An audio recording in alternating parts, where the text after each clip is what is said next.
अल्हम्दुलिल्लाह नहमदुहु व नस्तईनुहु व नस्तगफिरुहु व नुमिनु बिही व नतवक्कलु अलैहि व नऊज़ु बिल्लाहि मिन शुरूरि अनफुसिना व मिन सय्यिआति अअमालिना मन यहदिहिल्लाहु फला मुदिल्ल लहु व मन युद्लिलहु फला हादिय लहु व नशहदु अन ला इलाहा इल्लल्लाहु वहदहु ला शरीका लहु व नशहदु अन्न सय्यिदना व नबिय्यना व मौलाना मुहम्मदन अब्दुहु व रसूलुहु अरसलहु बिलहक़्क़ि बशीरन व नज़ीरा सल्लल्लाहु तआला अलैहि व अला आलिहि व अस्हाबिहि व बारक व सल्लम तस्लीमन कसीरन कसीरा अम्मा बाद क़ाल अल्लाहु तबारक व तआला फ़िल क़ुरआनिल मजीद फ़अऊज़ु बिल्लाहि मिनश शैतानिर रजीम बिस्मिल्लाहिर रहमानिर रहीम इन्नमा यतक़ब्बलुल्लाहु मिनल मुत्तक़ीन वक़ाल तआला फ़ी मक़ामिन आख़र वहुव यतवल्लस्सालिहीन सदक़ल्लाहु मौलानल अज़ीम व सदक़ रसूलुहुन नबियुल अमीनुल करीम व नहनु अला ज़ालिका लमिनश शाहिदीन वश्शाकिरीन वज़्ज़ाकिरीन वल्हम्दुलिल्लाहि रब्बिल आलमीन वक़ाल अल्लाहु तआला फ़ी शअनि हबीबिही इजलालन व इकरामा इन्नल्लाहा व मलाइकतहु युसल्लूना अलन नबिय्य या अय्युहल्लज़ीना आमनू सल्लु अलैहि व सल्लिमू तस्लीमा अल्लाहुम्मा सल्लि अला सय्यिदिना व मौलाना मुहम्मदिन नबिय्यिल उम्मिय्य व अला आलि सय्यिदिना व मौलाना मुहम्मदिन नबिय्यिल उम्मिय्य अल्लज़ी क़ुरिनतिल बरकतु बिज़ातिही व मुहय्याहु व तअत्तरतिल अवालिमु बितीबि ज़िक्रिही व रय्याहु।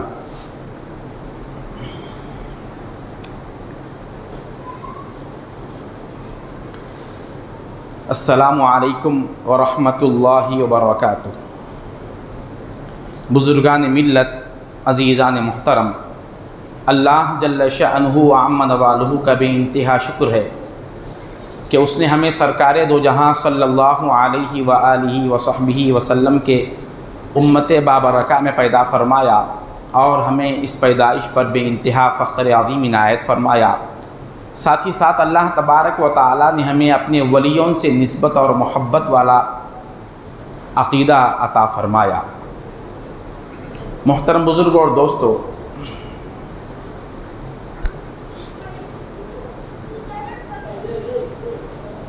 अल्लाह तबारक व तआला ने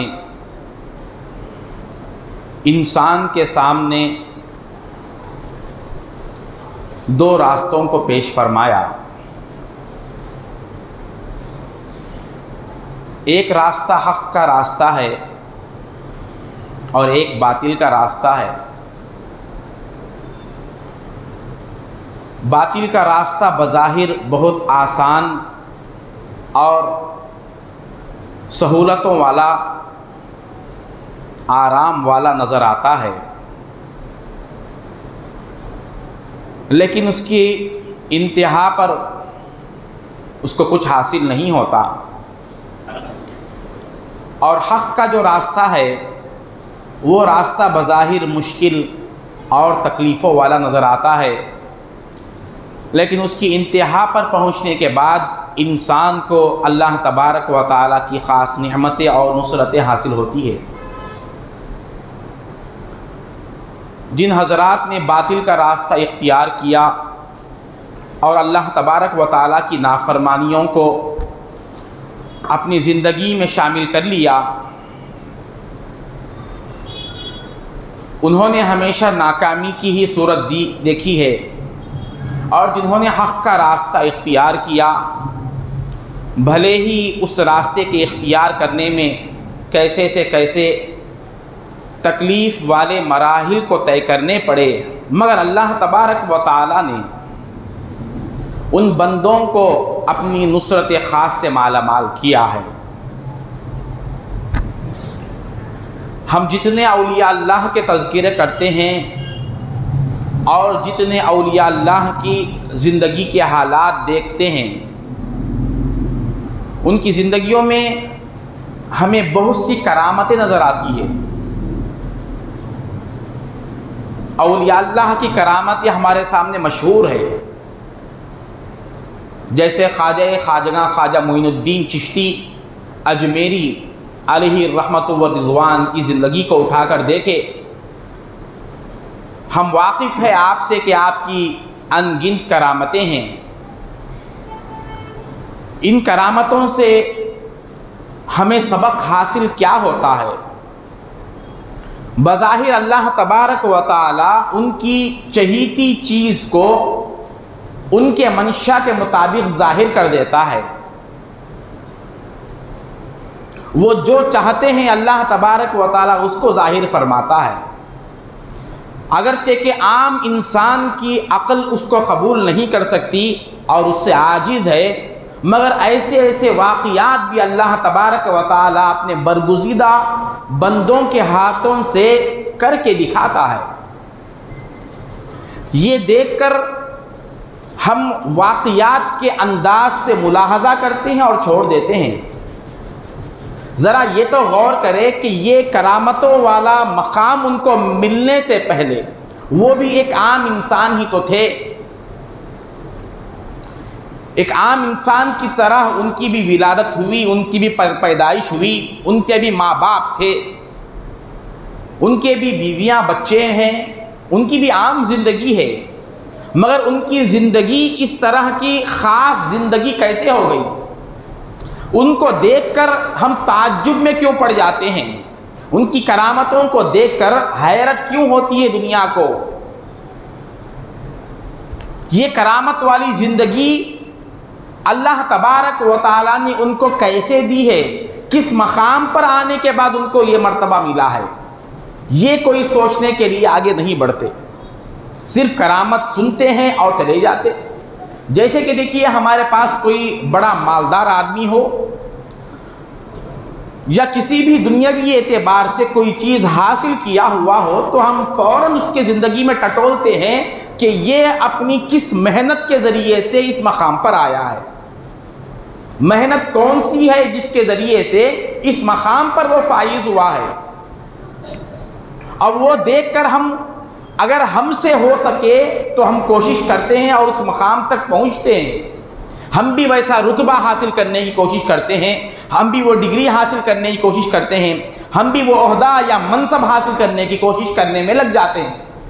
मगर जब अल्लाह वालों के वाक़ियात सुनते हैं, उनके ज़िंदगी का मुताला किया जाता है या उनकी करामतों को बयान किया जाता है, तो ये क्यों नहीं सोचा जाता कि इस करामत वाली ज़िंदगी को हासिल करने के लिए उन्होंने कौन से मनाजिल तय किए, किस रास्ते पर चलने के बाद ये मकाम मिला, किस अंदाज को इख्तियार करने के बाद ये मकाम मिला, किन मुजाहदों से गुजरने के बाद अल्लाह तबारक व तआला उनके मंशा के मुताबिक उनकी ज़िंदगी को संवार दिया। ये क्यों मिला था उनको? ये अगर तलाश करते, ये जिन्होंने तलाश किया, हर उस मर्द मोमिन को अल्लाह तबारक व तआला ऐसी विलायत वाली ज़िंदगी अता किया है। नबूवत तो ख़ास है, नबूवत अल्लाह तबारक व तआला वहाबी तौर पर जिसको चाहता है देता है, मगर विलायत जिसको कहते हैं, अल्लाह का दोस्त जो बंदा होता है, उसमें कोई पाबंदी नहीं रखी। विलायत का दरवाज़ा खुला है, नबूवत का दरवाज़ा बंद हो चुका, रिसालत का दरवाज़ा बंद हो चुका, मगर विलायत अल्लाह से दोस्ती वाला, अल्लाह से राबते वाला, अल्लाह से ताल्लुक़ वाला दरवाज़ा अल्लाह ने बंद नहीं किया और वो हर एक के लिए खुला हुआ है। जो कोई उसके तकाज़ों को, उसके मुतालबे को पूरा करता है, अल्लाह ताला वो मकाम उसको अता करता है, चाहे वो कोई हो, चाहे वो किसी ख़ानदान का ही हो। अल्लाह तबारक व तआला ये हर एक के लिए आम रख दिया, जो चाहता है इख्तियार कर ले, मगर चाहे कौन और इस रास्ते को इख्तियार करने का तरीक़ा क्या है? पहले इंसान की ज़िंदगी का वो मरहला होता है जहाँ बंदे को अल्लाह के मंशा में फ़ना होना पड़ता है, अपने इरादे को छोड़ना पड़ता है, अपने ख्वाहिश को छोड़कर अल्लाह की मर्ज़ी को तलाश करना पड़ता है। जब बंदा अपनी ख्वाहिश को छोड़ता है, जब बंदा अपनी मर्ज़ी को छोड़ता है, जब बंदा अपनी तमाम आरजुओं को, तमाम तमन्नाओं को बालाए ताक रखता है, तो फिर अल्लाह तबारक व तआला इस बंदे को वो मकाम अता फरमाता है कि फिर बंदा जो चाहता है अल्लाह ताला वो कर देता है। उसके लिए पहले ये ज़िंदगी गुजारना पड़ता है उसको कि बंदा पहले मौला के मंशा पे उतर जाए, अपनी मर्जी छोड़ दे। ये मंजिल जब वो गुजारते गुजारते हर एतबार से वो जब राज़ी हो जाता है तो फिर अल्लाह ताला उसकी ज़िंदगी में ये इनक़िलाब लाता है। अब हमारी ज़िंदगी ये है कि हम अपने नफ्स के मंशा के मुताबिक ज़िंदगियाँ गुजारना चाहते हैं, जैसी हमारी मर्ज़ी है हम उस तरह कर गुज़रते हैं, न शरीयत को देखते, न सुन्नत रसूल को देखते, न किसी चीज़ का हमें ख्याल होता। हमें सिर्फ अपनी मर्ज़ी, अपनी चाहत और अपने आराम का ख्याल होता है, इसीलिए हमारे अंदर वो खूबी नहीं होती। हालांकि अगर कोई आज भी वो करता, आज भी ऐसे विलायत वाले, आज भी अहले करामत जिंदा है, क़ियामत तक के लिए रहेंगे। शर्त है कि ऐसा कोई हो जो अल्लाह के मंशा के तहत अपने आप को ढाल ले और फना कर दे। हज़रत सैयदना ख्वाजा मोइनुद्दीन अजमेरी अलैहि रहमत व रिज़वान के ज़िंदगी का एक इंतहाई अनमोल वाक़या है कि हज़रत बाबा फरीदुद्दीन गंजशकर रहमतुल्लाहि अलैह, जो असल में हज़रत कुतुबुद्दीन बख्तियार काकी रहमतुल्लाहि अलैह के खलीफा है, आपसे बैत किए हैं, लेकिन फरीदुद्दीन गंजशकर रहमतुल्लाहि अलैह सबसे पहले जो रुजू हुए थे बैत करने के लिए, वो ख्वाजा अजमेर गरीब नवाज सरकार के पास आए थे। बैत करने के लिए पहले गरीब नवाज सरकार के पास आए थे। उस वक्त का वाक़या ये लिखा गया है कि जिस वक्त हज़रत फरीदुद्दीन गंजशकर रहमतुल्लाहि अलैह ख्वाजा अजमेर के पास पहुँचे तो उस वक्त गरीब नवाज सरकार एक ऐसे दरख्त के नीचे बैठे हुए थे जो बिल्कुल सूखा हुआ था, एक खुश्क तना था, न कोई पत्ता था न कोई फूल था, और धूप जो है बिल्कुल कड़ाके की है, सख्त धूप है, और आप ऐसे झाड़ के नीचे बैठे हुए हैं जिसका कोई साया नहीं है, और आप पसीने में शराबवर हो रहे हैं, पसीना भी जा रहा है और आप मुराक़बे में हैं। सबसे पहली मर्तबा हज़रत फरीदुद्दीन गंजशकर रहमतुल्लाहि अलैह वहाँ पहुँचते हैं, पहली मर्तबा देखते हैं तो दिल में ख्याल आया कि इतना बड़ा अल्लाह का वली है और जिस झाड़ के नीचे बैठा हुआ है उस झाड़ पर एक पत्ता भी नहीं है। आजकल हम भी यही देखते ना, अल्लाह वाला का मतलब ये है कि उसके पास दुनिया की हर सहूलत होना, उसको मुसीबत कुछ भी नहीं रहना, उसके ज़िंदगी में किसी भी तरह की उलझन नहीं रहना, इसको हम अल्लाह वाला समझते हैं। हालांकि हकीकत ये है कि अल्लाह वाले वही होते हैं जिनके अंदर मुसीबतें बहुत ज़्यादा होती है, तकलीफ़ें बहुत ज़्यादा होती है।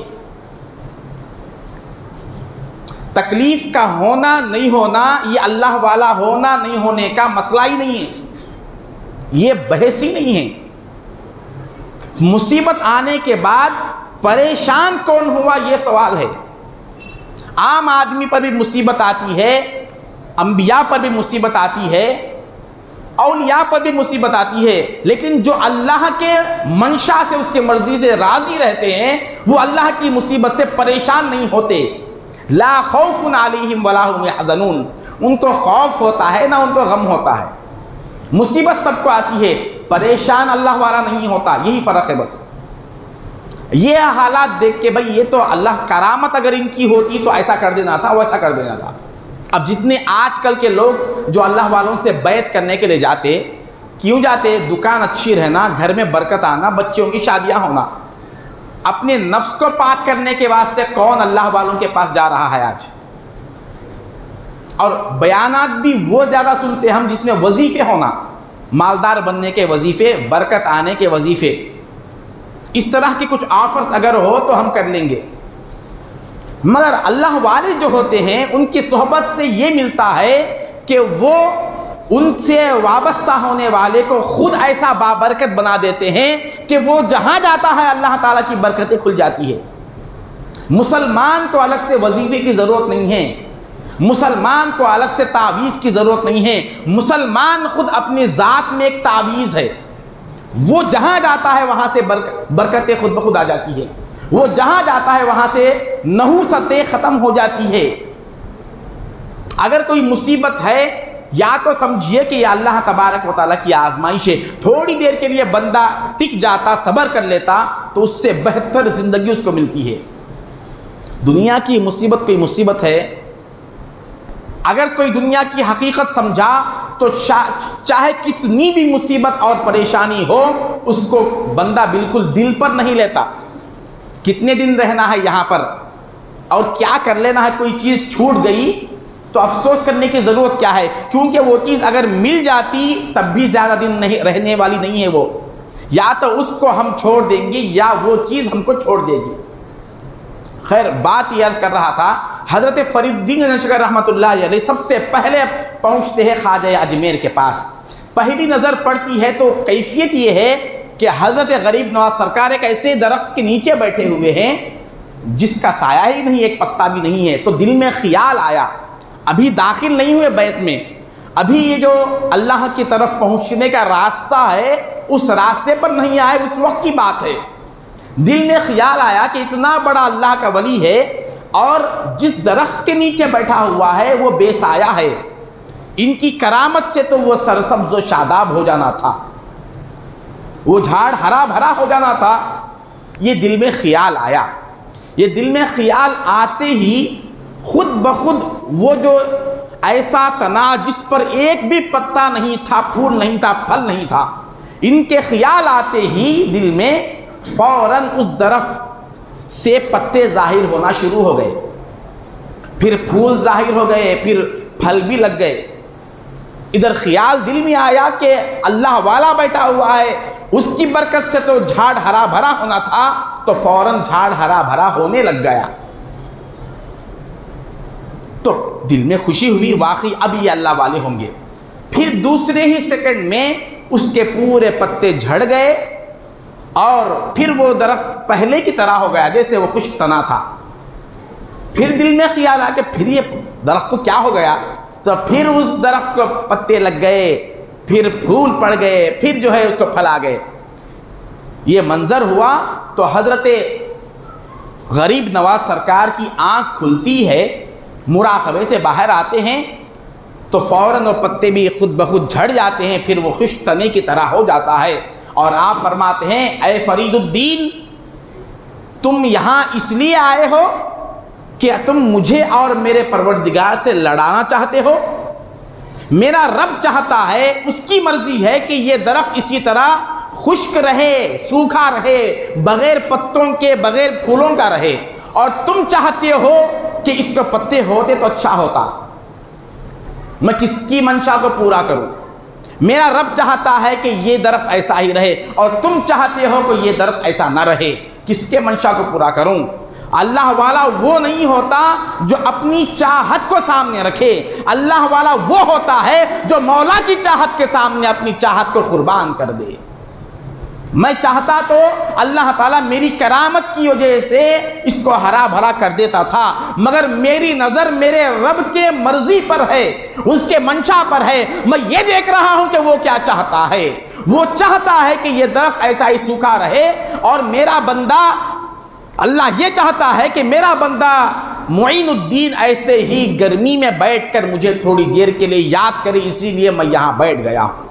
करामत ये नहीं कि जो हम चाहे वो हो जाए, करामत ये है कि बंदा अपने मौला के मंशा के ताबे हो जाए, अपनी मंशा को, अपनी मर्जी को उसकी मर्जी में फना कर दे। हज़रत ख्वाजा अजमेर ने फिर फरमाया, ऐ फरीदुद्दीन, तुम यहाँ जो आए हो मुझसे बैत करके अपने नफ्स की इस्लाह करने आए हो, लेकिन तुम्हारे आते आते ही तुम्हारे दिल में जो इरादा था वो अल्लाह के मंशा के ख़िलाफ़ इरादा था, इसीलिए अब तुम्हारे पास मेरी इस्लाह नहीं है। मैं तुम्हें अपने बैत में नहीं लूँगा। जाओ दिल्ली को जाओ, वहाँ पर मेरा खलीफा कुतुबुद्दीन बख्तियार काकी है, उसके हाथ पर बैत करो, अब फिर तुम्हें अल्लाह तबारक व तआला वही मिलेगा। ये वाक़या अर्ज़ करने का एक ख़ास मकसद है। जितने लोग अजमेर जाते हैं एक मशगला बन गया। अजमेर शरीफ जो जाने का मशगला है हमारे पास, वो जिस तरह हमें कभी कहीं टूर पे जाना होता तो भाई चलो अजमेर चले जाएंगे, या कोई घर में कार्रवाई रुकी हुई है, कोई केस चल रहा है तो फिर अजमेर चले जाते। बच्ची की शादी नहीं हो रहा है, चलो अजमेर जाके आएंगे, वहाँ जाने के बाद शादियाँ हो जाएंगे। कारोबार सही नहीं है, कोई भी एक वजह है, हमेशा जब भी गए हैं दुनिया के किसी मसले को हल करने के लिए ही गए हैं। कौन ऐसा शख्स है जो गुनाहों में लुत्फुत है, गुनाहों की ज़िंदगी से नजात पाकर तौबा की तौफीक हासिल करके नेक ज़िंदगी हासिल करने के लिए वहाँ जाकर आया हो, उस बारगाह पे जाकर वहाँ के वसीले से अपनी इस गुनाह वाली ज़िंदगी को छोड़कर अल्लाह की बारगाह में तौबा की तौफीक हासिल करे और नेक ज़िंदगी हासिल करे। ऐसा कौन गया आज तक? जो बेनमाजी अगर कोई है तो वो बेनमाजी नमाजी बनने के लिए वहाँ जाकर, ऐ अल्लाह मैं इस बारगाह पर आया हूँ, इस मुक़द्दस हस्ती के कदमों में ठहरकर इनके वसीले से मैं तो तेरे बारगाह से नमाजी बनने की तौफीक मांगता हूँ। ये कौन मांगा? हमेशा मांगे हैं या गए हैं, मकसद दुनिया का है। वहाँ के आदाब ये हैं, हुजूर सैयदना ख्वाजा अजमेर के पास मोइन फरीदुद्दीन गंज शकर रहमतुल्लाहि अलैह होने वाले इतने बड़े वली है, वो पहुँचते हैं तो दिल में ख्याल आया, सिर्फ क्या ख्याल आया, अल्लाह तबारक व तआला तो चाहता है कि ये दरख्त हरा भरा न रहे, उसके खिलाफ इनके दिल में ख्याल आया। ये कोई नाजायज़ ख्याल भी नहीं था, दुनियावी ख्याल भी नहीं था, लेकिन अल्लाह वालों के शान के खिलाफ था, उस मर्तबे के खिलाफ था, तो इसकी सज़ा ये मिली आप पर। इसकी सरजनिश में आपको ये कहा गया कि अब तुम मेरे पास रहकर डायरेक्ट फैज़ नहीं ले सकते, मेरे खलीफे से रुजू हो जाओ, वहाँ से तुम्हें मेरा फैज़ मिलेगा। दूरी यहाँ हो गई, अब हम जाकर दुनिया को मांगेंगे, वहाँ जाकर अपने कारोबार के तकाज़े पेश करेंगे। तो इसका मतलब ये हुआ अल्लाह वालों की नज़र में दुनिया क्या है, वो दुनिया को किस नज़र से देख रहे हैं, दुनिया के फ़ायदे को किस एंगल से वो देख रहे हैं। हुजूर ने फरमाया अद्दुनिया जीफतुन व तालिबूहा किलाब, दुनिया मुर्दार है, उसको चाहने वाला कुत्ता है। तो वो लोग एक मुर्दार को देखने की तरह, मुर्दा जानवर को देखने की तरह दुनिया को देख रहे हैं, और हम जाकर उसी दुनिया को उनकी बारगाह से मांगेंगे। तो इसका मतलब क्या हुआ? हम क्या मांगने वहाँ गए हैं? हम तौहीन करने गए हैं या उनकी शान को बढ़ाने के लिए गए हैं? भाई जिसके पास जाए उसके शान के मुताबिक मांगना उस बारगाह का अदब होता है, उस बारगाह का अदब होता है। अगर कम चीज़ मांगी जाए तो उस बारगाह की शान ही नहीं है। एक बद्दू बैठकर अल्लाह की बारगाह में हमा किस्म की चीज़ें मांगते हुए दुआ कर रहा था कि अल्लाह मुझे जो है 2 बकरियां अता फरमा दे, एक घोड़ा अता कर दे, एक फुला अता कर दे, ऐसे चीज़ें मांग रहा था। तो हुजूर पाक सल्लल्लाहु अलैहि वसल्लम पीछे से तशरीफ़ लाते हैं और कहते हैं क्या वो अल्लाह के बंदे, अल्लाह से जब मांग रहा है आफियत को मांग, उसके शान के मुताबिक मांग। इसीलिए हमें तो मांगना ही नहीं आता। इंसान की कमज़ोरी यह है कि वो अगर उसको मौका भी दे दिया जाए तो क्या मांगना है उसको नहीं मालूम, क्या मांगना वो भी उसको नहीं मालूम। इसीलिए अल्लाह तबारक व तआला क्या मांगना है ये भी सिखाया हमको। हर नमाज में हम दुआ करते हैं कि अल्लाह इहदिनस सिरातल मुस्तकीम, हमको सीधा रास्ता चला। किन लोगों का रास्ता? सिरातल लदीना अनअमता अलैहिम, उन लोगों का रास्ता जिन पर तूने इनाम किया है। यानी किन लोगों का रास्ता मांगना, क्या मांगना, ये हमें आता ही नहीं, इसीलिए अल्लाह ताला ने खुद सिखाया है हमको। तो वहाँ जाकर बेअदबी ये हो रही है कि वहाँ जाकर फ़कत दुनिया को मांग रहे हैं। भाई क्या दुनिया को नहीं मांगना? कि ये आफतें कैसे दूर होंगी, कैसे दूर होंगी? दूर होने का मतलब मांगने से नहीं है। हम एक चीज़ जाकर मांगते, बज़ाहिर उसमें थोड़ी देर का फ़ायदा होता है, लेकिन हमेशा के लिए एक तकलीफ़ होती है। वो चीज़ अगर मांग कर ला लेंगे तो नुकसान ही है। इसीलिए अल्लाह वालों के बारगाह में जाए तो उनके शान से मांगने का तरीक़ा ये है कि अल्लाह मैं जिस चीज़ का लायक हूँ इस बारगाह के सदक़े से मुझे वो अता फरमा दे। एक लतीफ़ा याद आया। ये हदीस बिल्कुल मशहूर है लोगों में भी कि खाने काबा को देखने के बाद पहली नज़र जो पड़ती है, पहली नज़र पड़ने के बाद जो भी दुआ करेंगे वो दुआ कबूल है। पहली नज़र जब भी खाने काबा पर पड़े, इसीलिए आदाब ये बताए गए कि जब खाने काबा के पास जाओ तो दूर से मत देखो, नज़र नीचे रखते हुए जाओ और करीब जाने के बाद अपनी नज़र को उठाकर नज़र भर के खाने काबा को देखो। ऐसे वक्त जो दुआ करेंगे दुआ कबूल। ये बिल्कुल मुजर्रब बात है, ये हर इंसान ने शायद अपनी ज़िंदगी में देखा। चाहे गलीज़ से गलीज़ आदमी हो वो भी मांगेगा देकर तो उसको मिल जाएगा। तो अब एक शख्स था इंतहाई बेवकूफ़ किस्म का, वो भी गया। वो खाने काबा को देखते ही पहले ये दुआ मांगा कि ऐ अल्लाह, मुझ पर से मेरी दुआ ये है कि मैं ज़िंदगी भर के लिए नमाज़ों से सुबुकदोश हो जाऊं, यानी मुझ पर नमाज़ें माफ़ फरमा दे। दुआ क्या किया?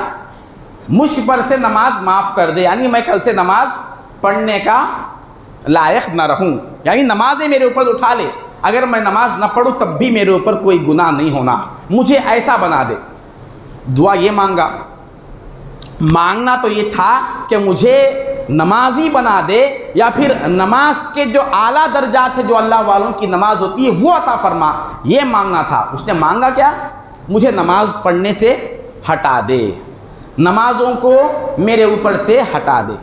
तो अल्लाह तबारक व तआला ने दूसरे ही सेकंड में उसको पागल बना दिया। दूसरे सेकंड में क्या हुआ? वो पागल बन गया, मेंटल हो गया वो। क्यों हुआ?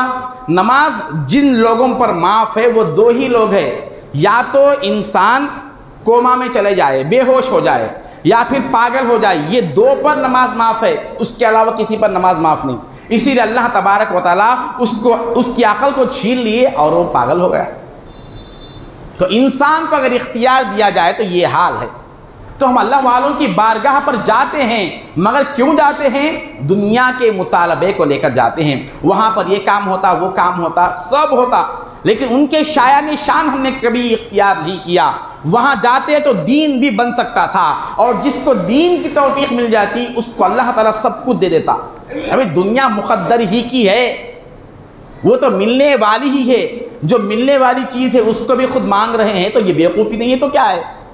और एक तो बेवकूफ़ी है, फिर वहाँ उस बारगाह के लिहाज से बेअदबी भी है। तो बात हमारी ये चल रही थी कि अल्लाह वालों को जो अल्लाह तबारक व तआला ये बड़े बड़े मकामात अता करता है, करामतों वाली ज़िंदगी अता करता है, तो इनका मंशा ये होता है, इसके पीछे बैकग्राउंड ये होता है कि ये पहले अल्लाह की मर्ज़ी में अपने आप को ढाल लेते हैं, उसके बाद अल्लाह तबारक व तआला इनके मंशा के मुताबिक रोनुमा करता है, अपने मंशा को सामने नहीं रखते। और ख्वाजा खाजमेर, ख्वाजा खाजगां मोइनुद्दीन चिश्ती रहमतुल्लाह अलैह, आपका मकाम तो ये है कि ये अपने वालिदैन के तक़वे के एतबार से ये माँ पेट के वली थे। कुछ ऐसे भी लोग होते हैं, माँ बाप इतने पाकीज़ा हो, इतने परहेजगार हो कि उनकी ज़िंदगी में ज़रा बराबर भी धब्बा ना हो, तो औलाद खुद ब खुद विलायत को लेकर आती है। आज कहाँ देखेंगे हम उनके विलायत का असर इस बच्चे पर ज़ाहिर होता है।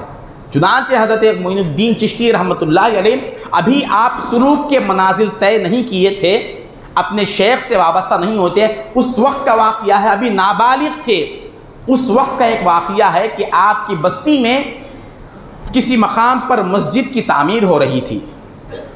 मस्जिद को बनाया जा रहा था, तो क़िबला मुतय्यन करने में थोड़ी सी गलती हो रही थी। क़िबले का जो रुख है वो थोड़ा सा गलत पोजीशन में रखा जा रहा था। हज़रत मोइनुद्दीन अजमेरी रहमतुल्लाह वहीं ठहरे हुए थे, छोटे बच्चे थे, आप देख रहे थे। देखते हुए करीब पहुँचे और वो शख्स जो क़िबले का रुख मुतय्यन कर रहा था, नक्शा बना रहा था, उसके बाद जाकर कहने लगे, चचा जान, ये जो क़िबले का रुख आप बना रहे हैं ये दुरुस्त नहीं है, थोड़ा सा हटाकर बनाइए। तो उन्होंने देखा कि छोटे बच्चे को क्या मालूम है, ये छोटा सा बच्चा है, क़िबले का रुख किधर है उसका हिसाब तो मैं जानता हूँ, ये बच्चा क्या जाने।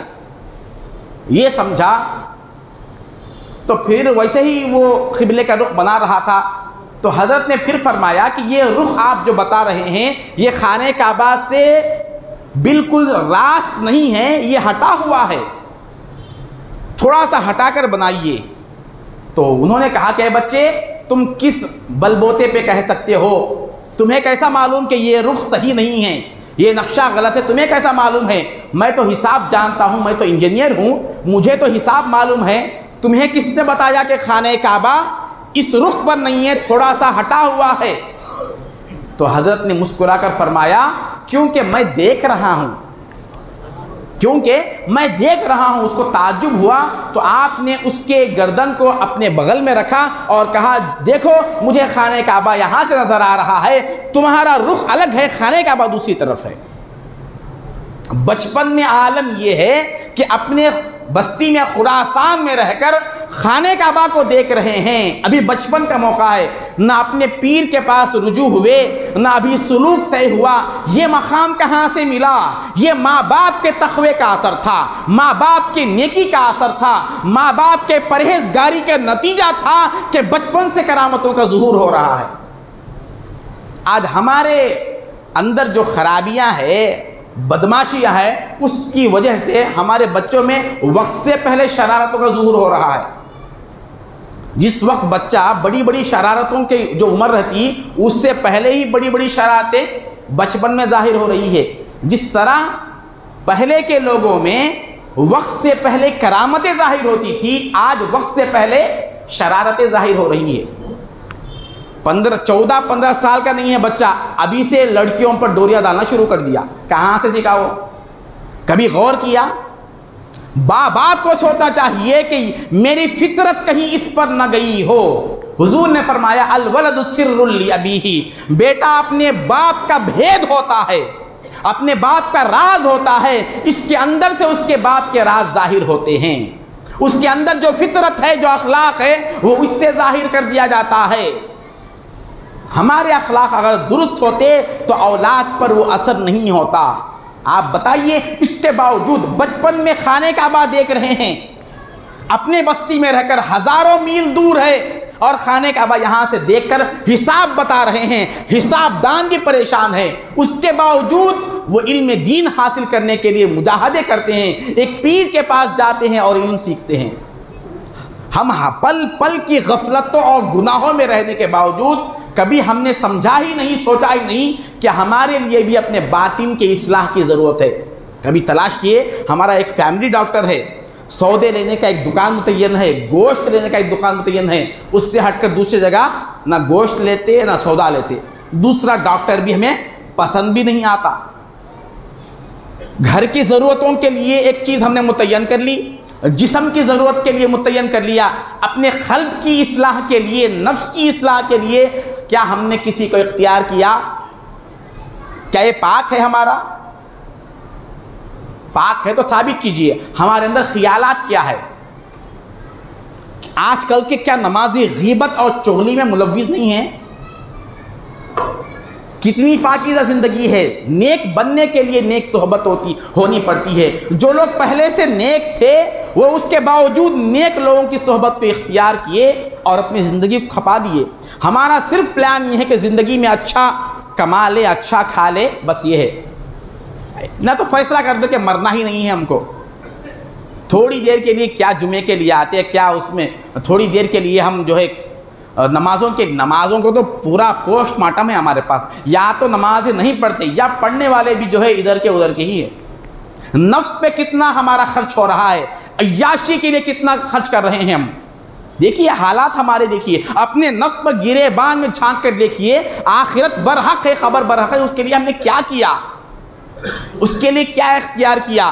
फ़ोन पे कितना खर्च हो रहा है हमारा, क्या इसका हिसाब नहीं देंगे? इंटरनेट पे कितना खर्च कर रहे हैं, इसका हिसाब नहीं देना है?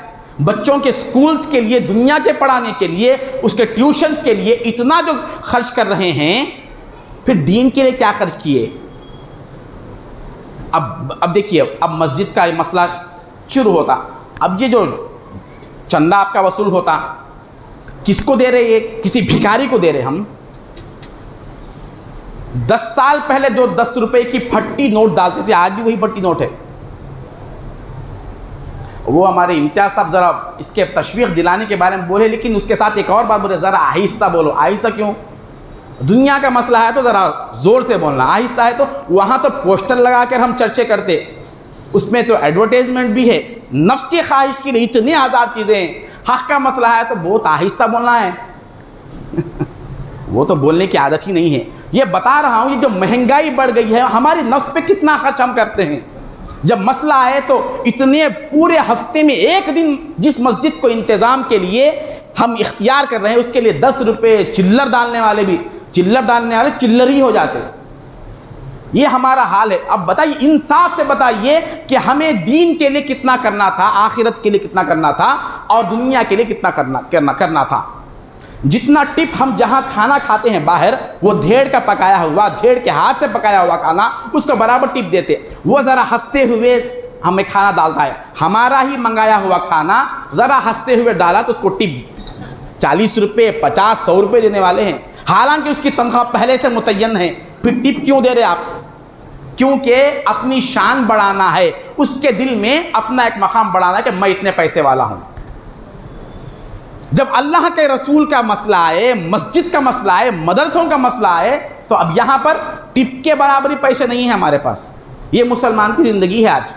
अब मुसलमान परेशान नहीं हुआ तो क्या होता? मुसलमान पर आफतें नहीं आती तो क्या होता? मुसलमान पर सारे कुफ्र और सारी हुकूमतें टूट न पड़ती तो क्या होता? ये हशर मुसलमानों का अगर हो तो। हम किस एतबार से दीन में आए हैं? सिर्फ माँ बाप हमारे मुसलमान हैं इत्तेफाक से, और हमें भी एक मुसलमान होने का नाम दे दिया। इसके अलावा हमारे मुसलमान होने की क्या गारंटी और क्या सबूत हमारे पास है? खैर, ये बड़े अल्लाह वालों की बात हम कर रहे थे। उनकी बारगाहें इतनी बड़ी क्यों है, ये अर्ज़ करना है। उनको ये मकाम और मर्तबा क्यों मिला? क्योंकि उनको अपना मौला मिल गया था। कुरान फरमाता है, वहुव यतवल्लस सालिहीन, जो नेक लोग होते हैं अल्लाह तबारक व तआला अपनी उनकी जिम्मेदारियाँ खुद उठा लेता है। वहुव यतवल्लस सालिहीन का मतलब ये है कि अल्लाह ताला उनकी जिम्मेदारियाँ पूरी खुद उठा लेता है, कि उनको किसी भी एतबार से तकलीफ़ आने नहीं देता। इतनी बड़ी बारगाहें, इतने बड़े बड़े गुंबद उन पर ये बता रहे हैं कि ये वो लोग थे जो अपने मंशा को फना कर दिए, अपने मौला के लिए ज़िंदगी गुजारे थे, पूरी ज़िंदगी अल्लाह और उसके रसूल के लिए कुर्बान कर दिए थे। अरे एक हुक्म था सरकार दो आलम का, मुइनुद्दीन जाओ, तुम्हें हिंदुस्तान में ज़रूरत है, वहाँ के मुसलमानों का कुछ तो खून हो रहा है, तुम जाओ और मेरी उम्मत की इस्लाह करो, मेरी उम्मत के खून को रोको, मेरी उम्मत पर होने वाले जुल्म को रोको। सिर्फ एक हुक्म रसूल था, पलटकर अपने वतन खुरासान को भी नहीं आए, और जिस हाल में थे उसी हाल में बेसरो सामानी की हालत में निकल गए। न साथ में फौज है, न दौलत है, न हथियार है, उतना बड़ा बादशाह है, रास्ते में लोग कह रहे हैं कि वो बादशाह बड़ा जालिम बादशाह है, लाखों की तादाद में फौज है, हथियार है, तुम अकेले जाकर क्या करोगे? सारी दुनिया ये समझती है कि ये अकेला है। मोमिन ईमान वाला अल्लाह का दोस्त बज़ाहिर लोगों को अकेला नजर आता है, मगर अल्लाह जिसके साथ हो जाए वो अकेला कैसे होगा? मर्दाने खुदा खुदा न बाशद वो, लेकिन जे खुदा जुदा न बाशद। अल्लाह वाले अल्लाह नहीं है, मगर अल्लाह से वो जुदा भी नहीं है। अल्लाह उनके साथ था, हम सबको साथ कर लिए। हुकूमत का मसला है तो किसी मिनिस्टर की मदद ले लिए। जहाँ कहीं भी जाना है हर एक को अपना साथ रख लिए। फलां जगह फलां आदमी साथ होगा तो ये काम हो जाएगा, फलां जगह फलां आदमी साथ रहेगा तो ये काम हो जाएगा। हर जगह दुनिया के एतबार से साथ रख लिए। अरे अल्लाह को अगर साथ ले लेते, एक मौला को साथ रख लेते, तो किसी और को साथ रखने की ज़रूरत नहीं होती थी, किसी और के कभी मोहताज ही नहीं होते थे। वो साथ बैठा हुआ है और ये आमिरों के पीछे फिर रहे, ये फला तावीज़ों के पीछे फिर रहे। अरे वो परवरदिगार क्या तुम्हारे रगे जान के करीब नहीं है? वो तो कह रहा है तुम्हारी जो धड़कन तुम्हें सुनाई दे रही है, मैं उससे ज़्यादा तुमसे करीब हूँ। तुम्हारी जान तुमसे दूर है, मैं उससे ज़्यादा करीब हूँ। क्यों उसको पलट कर नहीं पूछे? अगर ज़रा नज़र झुका लेते और पूछते कि अल्लाह तेरे सिवा मेरा कौन है, ये मुसीबत मुझ पर क्यों आई है, मुझे माफ़ फरमा दे, मेरा रास्ता तेरे सिवा कोई खोलने वाला नहीं है। अगर ये एक बात कह देता मुसलमान, अपनी हर मुसीबत में ये कह देता, उसको मुतमईन कर देता अल्लाह तबारक व तआला। अगर उसकी किस्मत में राहत है तो राहत मिल जाती, अगर उसके किस्मत में वो चीज़ मिलना नहीं है तब भी उसके दिल को संभाल लेता, उसके दिल को उस परेशानी के अंदर मुलव्विज़ होने से महफूज कर लेता। ये अल्लाह की शान है, अपने चाहने वालों को भी ज़ाया नहीं करता। ये ख्वाजा अजमेर आज इतनी बड़ी बारगाह है, जब ये हिंदुस्तान आए थे तो तने तन्हा आए थे, न कोई साथ आदमी था, न कोई हथियार था, न कोई सवारी भी नहीं थी, तने तन्हा आए थे। क्यों? क्या शान के उनके साथ मदद क्या थी? एक हुक्म रसूल था। एक हुक्म रसूल को पूरा करने का नतीजा ये निकला कि अल्लाह तबारक व तआला आज तक उस बारगाह को सलामत रखा, क़यामत तक के लिए सलामत है, क्योंकि उन्होंने हुक्म रसूल को पाकर हिंदुस्तान में आया। और हुजूर का हुक्म था कि ऐ मोइनुद्दीन, जाओ मुसलमानों पर होने वाले जुल्म को रोको। क़यामत तक के लिए हिंदुस्तान में मुसलमान कभी ख़त्म नहीं होगा। जब तक ख्वाजा अजमेर रहेंगे उस वक्त तक मुसलमान बराबर रहेगा। ये सरकार दो आलम का तोहफ़ा है अहले हिंदुस्तान के लिए। कहीं इस तरह का वाक़या आपको तारीख़ में नहीं मिलेगा। कहीं सरकार दो आलम साहब ने किसी को फरमाया हो कि तुम फला बस्ती में जाओ। क्या खुशनसीबी है हिंदुस्तान वालों की, गोया के आका है दो जहां की नजर इनायत इस बस्ती पर है, इस मुल्क पर है, यहाँ के रहने वालों पर है। क्या वो चीज़ थी होंगी? हुजूर ने फरमाया, मुझे इस तरफ से ईमान की खुशबू आ रही है। अब लोग ये बता रहे हैं कि यहाँ तो शिरक ही शिरक है, असल तौहीद तो उधर है। किधर? हिजाज की तरफ, मक्का और मदीना की तरफ है। हुजूर ने फरमाया कि इस्लाम मक्का और मदीना से निकल जाए, मक्के से निकल जाएगा, मक्के से, अरब के ममालिक से इस्लाम निकल जाएगा। एक ज़माना वो आएगा और क़यामत के करीब हदीस है, खाने काबा को भी तोड़ा जाएगा। वो भी दिन आएंगे जब क़यामत बर्पा होगी। और हुजूर ने फरमाया इस्लाम यहाँ से निकलेगा और मुझे ईमान की खुशबू हिंदुस्तान से आ रही है।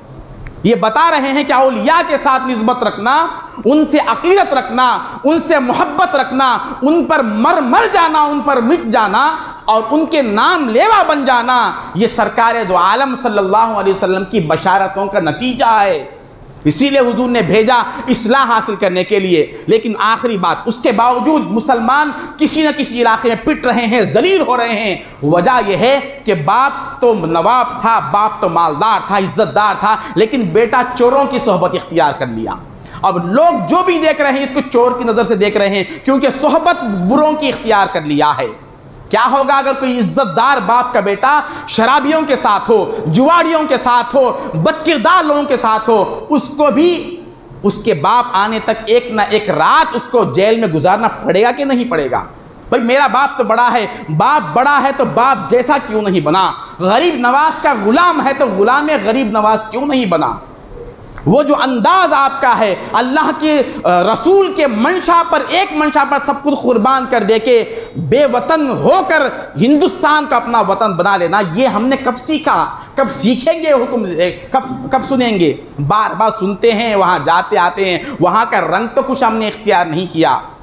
कुछ रंग भी लेकर आते, ये जो रंग होता है खादरी रंग वो है, चिश्तिया रंग ये है, गरीब नवाज का वो जो डोरियाँ लग के आते ना, वो डोरी का मतलब वो रंग नहीं है। रंग का मतलब अल्लाह के मंशा में फना होना है। रंग का मतलब अल इश्क है।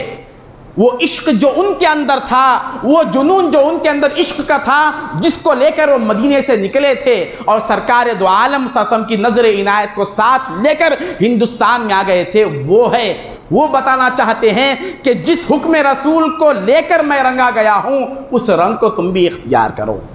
तो दोस्तों, हम अगर उनके तालीमात को लेंगे, उस ज़िंदगी के मुताबिक रखेंगे, तो उनका फैज़ान बिल्कुल बरहक है, उनके ग़ुलाम कहलाएंगे। और अल्लाह तबारक व तआला आज भी उनके फैज़ से मुसलमानों को उनकी ग़ुलामी में होने की वजह से नुसरत देने के लिए तैयार है। मैं अपनी बात को ख़त्म करते हुए अल्लाह पाक से दुआ करता हूँ कि अल्लाह जो कुछ कहा गया सुना के अमल की तौफ़ीक़ अता फ़रमा, हमारे हाल पर रहम व करम फ़रमा, हमें तौबा की तौफ़ीक़ अता फ़रमा, उस पर इस्तिक़ामत अता फ़रमा, हमें जो परेशान हाल है परेशानी को दूर फ़रमा, जो बीमार हैं उनको सेहत आजिला कामिला मुस्तमिर्रा अता फ़रमा।